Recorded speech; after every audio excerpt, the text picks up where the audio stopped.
Hello, petrologists.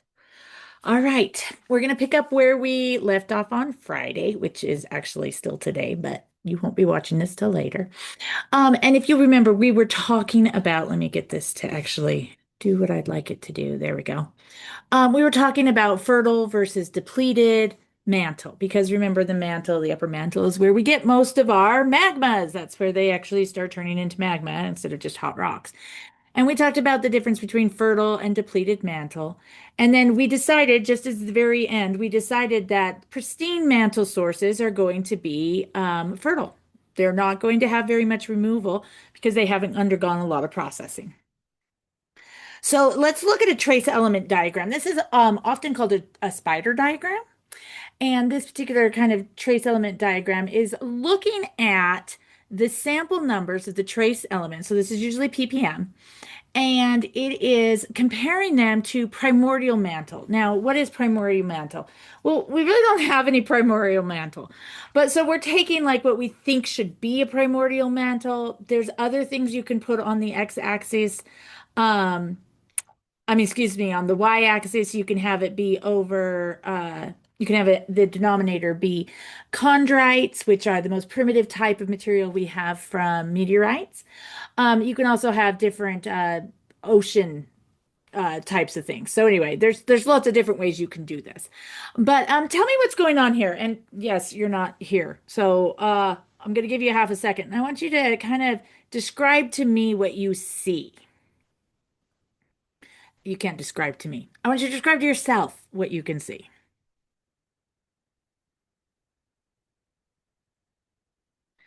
So, the things that stick out to me in this particular situation is we've got our mid-ocean ridge basalt. And remember, we were talking about the mid-ocean ridge basalts and how they have been melted and melted and melted and melted and melted a whole heck of a lot, which is going to deplete them in incompatible elements. Now, remember that not all elements, incompatible elements, are created equal. And so some of them are more incompatible than others. And that's actually what you're seeing here with this rising bunch of elements. I mean, this rising amount of elements as compared to primordial mantle with the mid-ocean ridges. They are depleted in the very most incompatible elements. And then the incompatibility gets less and less, and so we see that impact less and less. Now let's compare it to an ocean island basalt. Okay, so an ocean island basalt is an OIB. Mid-ocean ridge basalt is an MORB, a MORB. But the OIBs, we don't call them OIBs. It's too bad, we should. But oceanic island basalts, those are going to be like Hawaii, where we have a mantle plume rising. Now, mantle plumes are as close as they're really not close to primitive mountain, but they haven't had a lot of stuff happening to them. And so what we're going to see is that we're going to see they are going to be enriched compared to other things in the incompatible elements. So that's some of the stuff that you're seeing. So we're actually looking at with these spider diagrams, these are considered let me just start, hold on. Let me get rid of something. These are behavior plots showing us what we could expect to see. So here's another one of these behavior plots. And this is now the rock, so the ppm in the rock that you get from your chemical analysis versus a chondrite. And a chondrite, again, is the most primitive stuff that we get from meteorites. And so obviously, a chondrite against a chondrite is going to be flat because it's just going to be one, the same number divided by the same number, and that's obviously going to give you one. But you can see what different things are doing. You can see that the mid-ocean ridge basalts are going to be depleted and then kind of flatten out. And then we have Hawaiian basalts. Those are the ones that are the enriched, and those are the ones that are coming from the deeper mantle with where the mantle plumes are coming from. And then we get this really bizarre thing going on with rhyolite. And this rhyolite is showing what is known as a negative europium anomaly. Okay, so it's actually everybody's happily going, kind of down. And then all of a sudden we do this huge dip and then come back up and kind of continue sort of on the trend.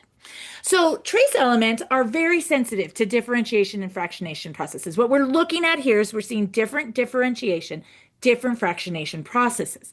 And they show more variability than the major elements, okay? Because remember, most igneous rocks are going to be made out of the same elements. And so we're going to get very similar amounts. Like there's going to be changes, but they're not going to be as sensitive.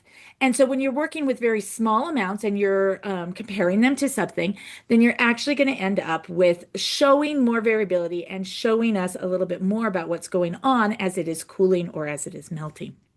So once again, we talk a little bit about the ion size and the charge. Compatible trace elements fit into the common mineral structures, and they actually can replace major elements. So, for example, titanium is sometimes considered a trace element, and it can fit into the same space as silica. So, you often will find in a quartz, you will find some small percentage, some small contamination of titanium in it. And so that means that it has a place that it can eventually go. Now, quartz is the very last thing that is, so that's still fairly incompatible, but it can get there.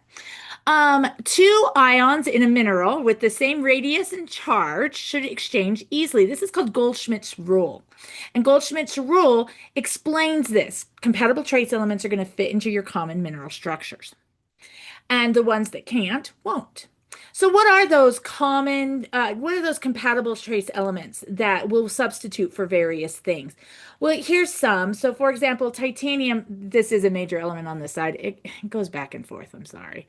Titanium is very similar to vanadium. Aluminum is very similar to gallium, etc. So these are like these similarities that go across.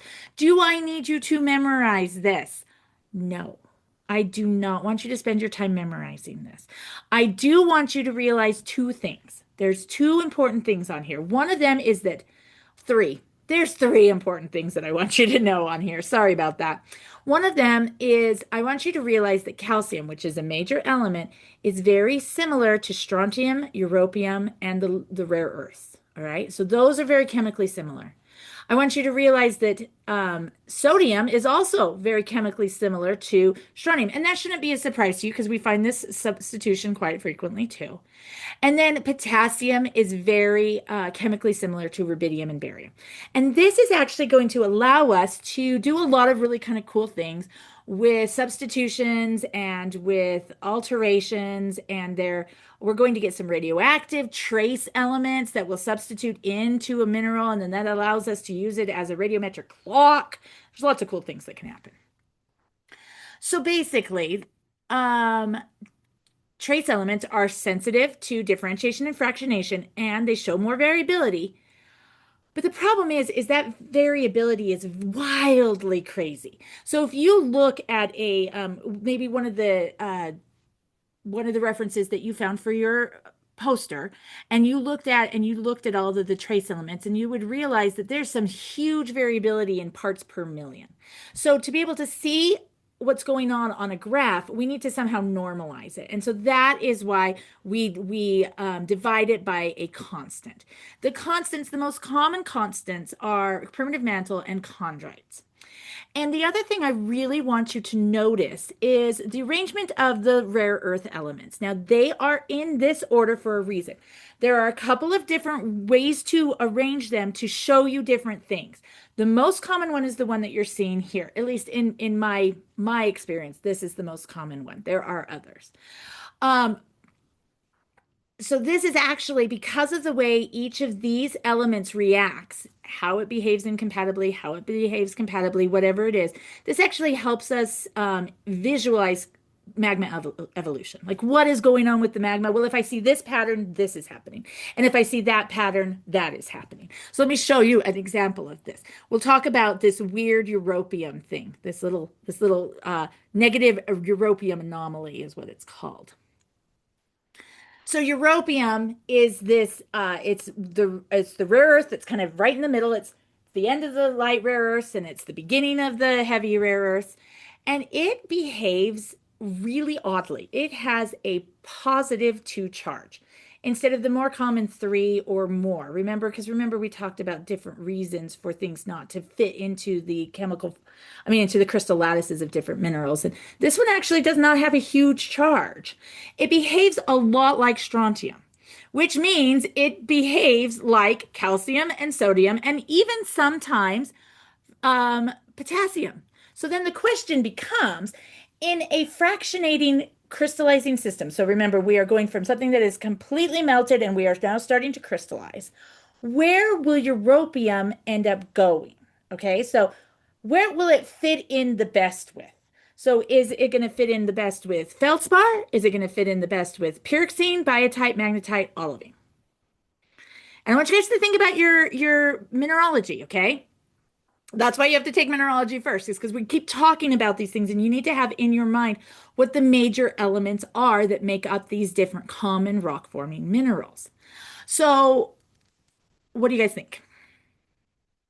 As if you're going to answer me from the recording. Sorry. Well, hopefully you remembered that feldspars is that going to work? Come on. There it goes. That feldspars are rich in calcium. They can be rich in sodium. They can be rich in potassium. So you have that range of feldspars, and that is where those are going to preferentially go, which means europium is going to go in there. So, okay, that's fine. That's great. Why does it do this weird anomaly thing, this negative anomaly? Well, let's look at this, okay? So you'll notice that in the rhyolite, think about what a rhyolite has gone through, what kind of composition it is and all that. When you look at this rhyolite, you don't see the negative europium anomaly anywhere else. You see it with the Hawaiian, you don't see it on the Hawaiian basalts, you don't see it on the mid-ocean ridges. So basically what happens is that this negative europium anomaly is indicating that what happened is that plagioclase or K-spar is a fractionating phenocryst or it is a residual solid. It does not get to stay in the melt. It is removed from the melt. Okay, so what we're doing is we're taking a melt and we're starting to crystallize things. And if we are crystallizing if we are crystallizing plagioclase or K-spar, then that means we are actually going to be removing europium. And so that is what is going on. Europium is getting removed in the process of creating a rhyolite, which means we are fractionating that out. We are actually partitioning it away so it is no longer part of the melt. And then the melt continues to rise and then eventually will erupt as a rhyolite wherever it's erupting. And that's where you would get the negative europium anomaly. And that's super, super useful because it's like, oh my goodness, now we know that there was something left behind. Whether it was a fractionating, so it actually got partitioned by simply getting more and more layers that didn't have it in there, or whether it was just left behind as a solid that didn't get to erupt. All right, there you go. So here's the question. Who cares? All right. This actually is going to help us a whole bunch in looking at different types of igneous rocks. So, for example, we're going to look at a bunch of let's say basalts from this area, and then a bunch of basalts from this area, and they're both basalts. So they're both identical in terms of like this is the major elements and this is the minerals you see, et cetera, et cetera. But if we can start looking at some of the deeper parts of the chemistry, we'll actually be able to predict tectonic settings because you're going to find basalts in extensional zones. You're going to find them in compressional zones. You're going to find them everywhere. So from now on, like we said, you're going to be plotting a few of these with every lab and trying to connect them to the rocks and what the tectonic settings are that I tell you about them. All right. And then here's the information for homework one. I'm just going to cover it just one more time really quickly. This will be due the Friday after I get back. So like I'll be gone a whole week and then I'll be back on a Monday and it's due that Friday. So Friday the 13th, sorry. You got to use Excel or Sheets to create your graphs and then you got to figure out how to import them into Word or Docs. So I'm expecting a Word document or a Docs document, a Google Docs document uploaded to Learning Suite. And you're going to use these worksheets that I have created to do this. And even though I told you I wasn't going to do this for the trace element ones, I went ahead and made a trace element one for you today. So you can go ahead and put that in as you can use that one as well. You're not going to have to try to figure it all out on your own. Took pity on you. Anyway, okay. All right. Awesome. I hope that this makes sense to you. I know that you can go to Wesley for help, and you can also email or text me. Please know that I will be so busy during the day. There's no way I'm going to be able to respond to emails and texts during the day. I will do my very best to respond to them in the evenings when we're back at the Airbnb. All right. I'll talk to you guys later. So long.